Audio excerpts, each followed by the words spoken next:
वैष्णवीच्या पतीची भावाच्या बायकोला मारहाण आहे. मारहाण करून पळत असतानाचा सीसीटीव्ही व्हिडिओ हा समोर आलेला आहे. शशांक हगवणे मयुरीचा मोबाईल घेऊन पळ काढत होता. मयुरी जगताप राजेंद्र हगवणेंची मोठी सून आहे.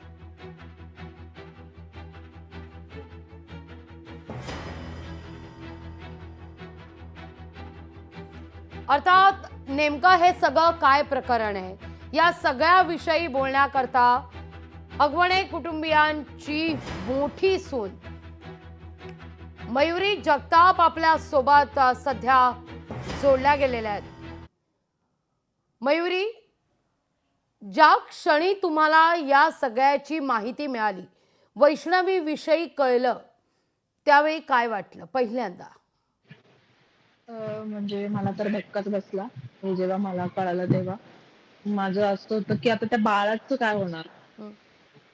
आणि माझ्या मिस्टरांनी हे माझ्या आईला सांगितलं, की तुम्ही तिला लवकर इथं हॉस्पिटलमध्ये घेऊन या. तिला ॲडमिट केलेली आहे.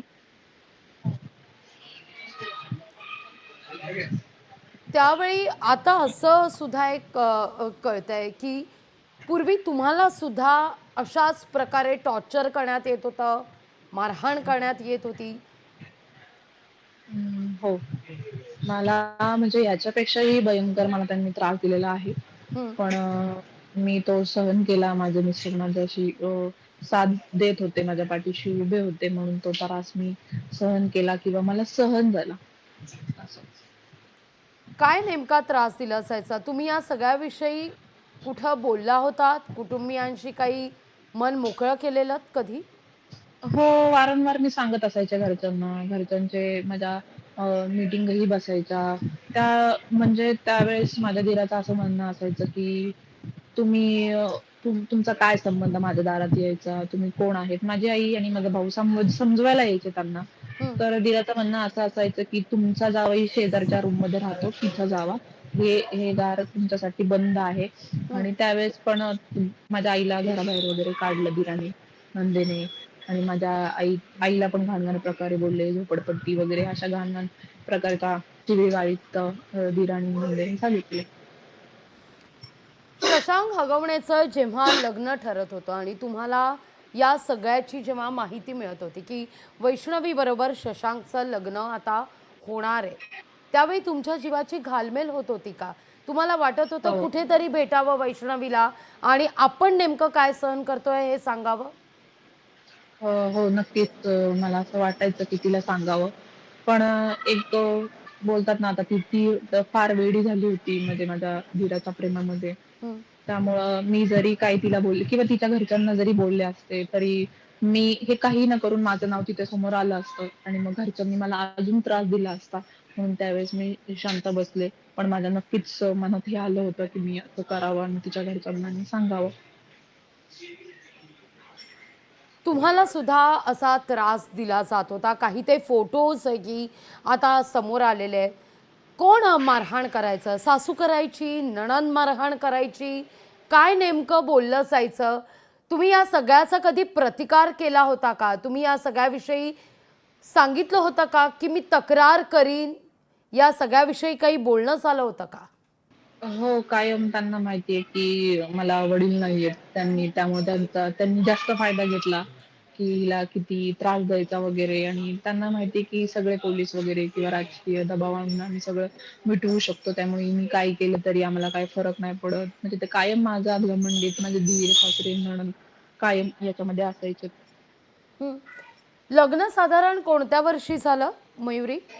माझं 2022 मध्ये 20 मेला लग्न झालं. त्यावेळी काय मागणी करण्यात आलेली होती सासरच्यांकडून? हुंडा घेतलेला होता? थेट विचारते, हुंडा घेतला होता का?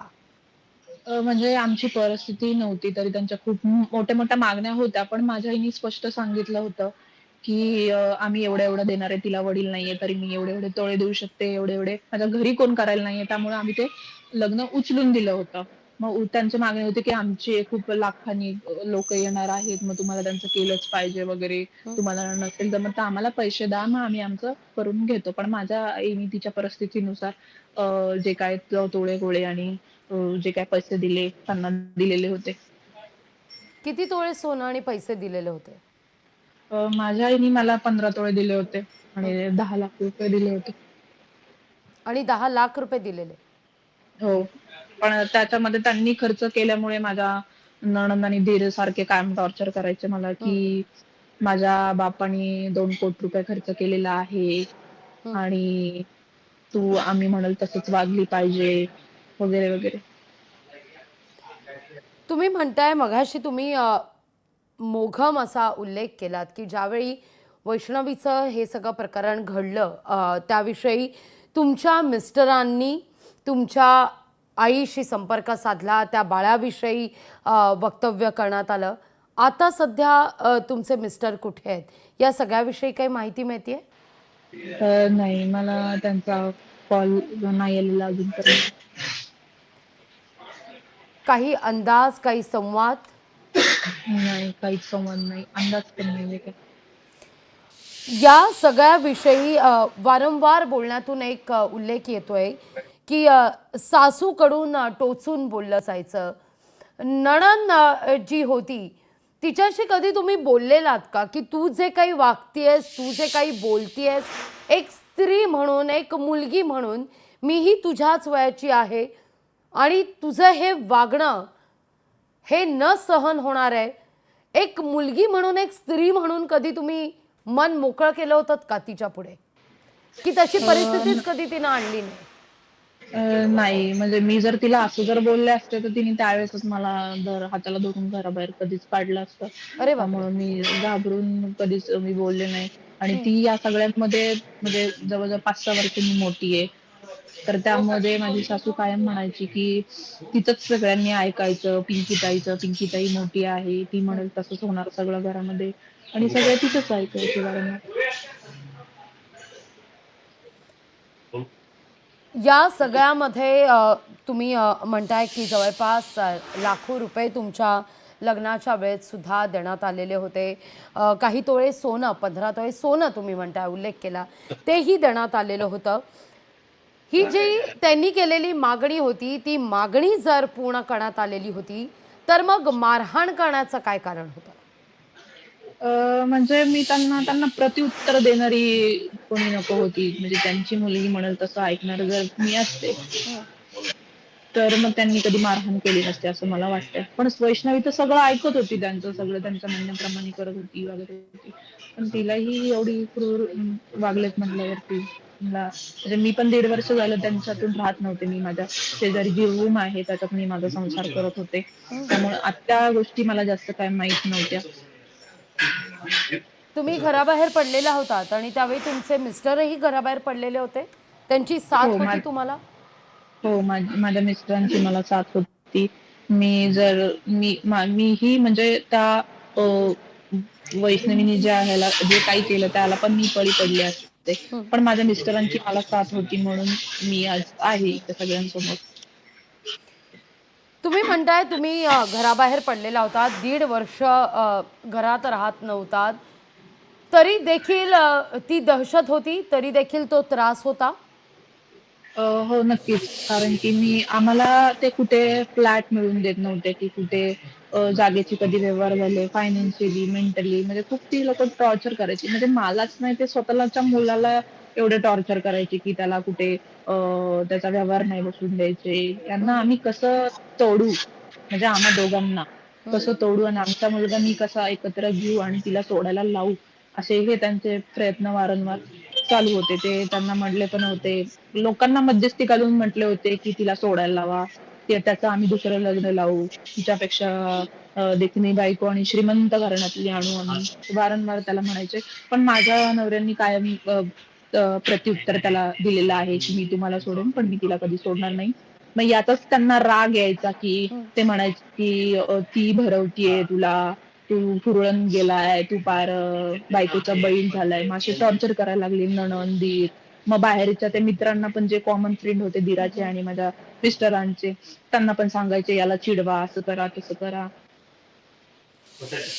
इतके तुमचे मिस्टर खूप कोऑपरेटिव्ह होते, तुमच्या पाठीशी ठामपणे उभे होते, आहेत असं तुम्ही म्हणताय.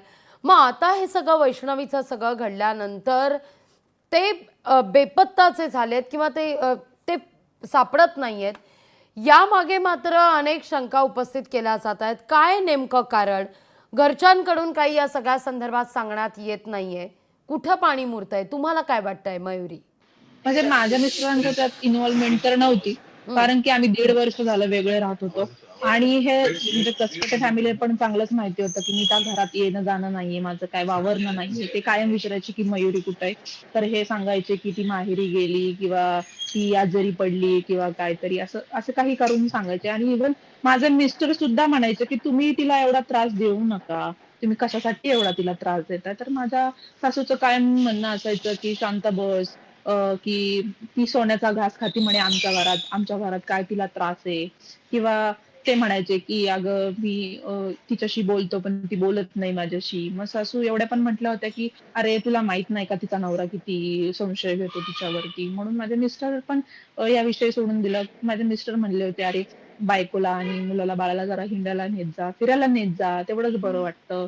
तर तो म्हणायचा, की "आमच्या संसारात तू लक्ष देऊ नकोस. तुझा संसार काय चाललाय बघ, तुझी बायको काय आहे ते बघ. माझी बायको मी धाकात ठेवली, तुझ्यासारखी सोडलेली नाहीये मी." असं. आणि माझ्याही चारित्र्यावरती संशय त्यांनी घेतले होते. माझ्या मिस्टरांना भरवायचे, की "ही कुठे जाती बघ, हिच्या मागे जात जा, हिचं काहीतरी आहे." हे न दीर दीर, नणंद आणि सासू त्यांना भडकवायचे सारखे. आमच्यात भांडणं लावून द्यायचे ते. मयुरी, तुम्ही कधी वैष्णवीशी बोललेलात? कधी संवाद झालेला? तुम्ही एकमेकींसमोर कधी आलेलात या सगळ्या प्रकारात? हां, म्हणजे मी तसे तर 1 वर्ष राहिलेच होते त्यांच्यामध्ये आणि नंतर वैष्णवीचं लग्न झालं. वैष्णवी पण घरात आली होती त्यावेळेस पण मी 5-6 मिनिट एकत्र राहिलो होतोच. पण ती माझ्याशी कधी बोललीच नाही. मला वाटतं फक्त मोजून ती 3-4 शब्द बोलली असेल किचनमध्ये असताना, की "ताई अ, हे कुठं ठेवलंय?" किंवा "ते कुठं ठेवलंय?" या व्यतिरिक्त ती मुलगी माझ्याशी कधी काहीच बोलली नाही. आता दीराला आणि नंदेला घाबरून. अगदी अगदी शेवटचा प्रश्न विचारते मयुरी. मला मान्य आहे तुमची मानसिकता आता तितकी संवाद साधण्याची नाहीये, कारण तुम्ही हे गेले अनेक वर्ष सहन करत आला आहात हा आघात. अगदी शेवटचा सवाल तुम्हाला विचारते. एक तरुण आहात, एक स्त्री आहात म्हणून विचारते. ज्यावेळी हुंड्यासाठी अशा कळ्या खुंटल्या जातात, हुंड्यासाठी म्हणून आजही पुरोगामी महाराष्ट्रात असे प्रकार घडतात, तेव्हा एक मुलगी म्हणून, एक बाई म्हणून आज जेव्हा, मग ती सासू असू दे, नणंद असू दे, एका मुलीशी जेव्हा असं वागते, त्या क्षणी मात्र काय वाटतं? संताप येतो, कीव येते, की आपण कुठे आहोत, कुठे जाणं गरजेचं आहे, असे अनेक प्रश्न मनात येतात. मयुरी. तर मला याच्यातून नक्कीच वाटतं, की आई-वडिलांनी मुलीला खूप शिकवलं पाहिजे. स्वतःच्या पायावरती उभं तिला केलं पाहिजे, की जेणेकरून ती कोणाशी पैशासाठी तिने कोणाची घरातल्यांची किंवा इकडे पण आई-वडिलांची मदत नाही केली पाहिजे. स्वतःचं ती कारण की लग्न झाल्यावर मुलीचं हे घर कुठलंच नसतं. ना सासरचं ना माहेरचं. म्हणजे मला वाटतंय, की मुलगी जर माहेरी गेली सासरच्यांना कंटाळून, तर माहेरचे पण समजून सांगून परत तिला तिथेच पाठवतात. मग ते जास्त लोकं फायदा घेतात त्याचा, की तिची आईच आणून तिचे वडीलच आणून सोडतात वगैरे. जर ती फायनान्शियली जर उभी असेल किंवा असती, तर कदाचित मला नाही वाटत, की पोरी या लेव्हलचं पाऊल उचलू शकतात. अगदी. मयुरी, खूप खूप धन्यवाद आमच्याशी संवाद साधलात त्याबद्दल. लोकशाही मराठी ऐका, पहा, जागरूक रहा.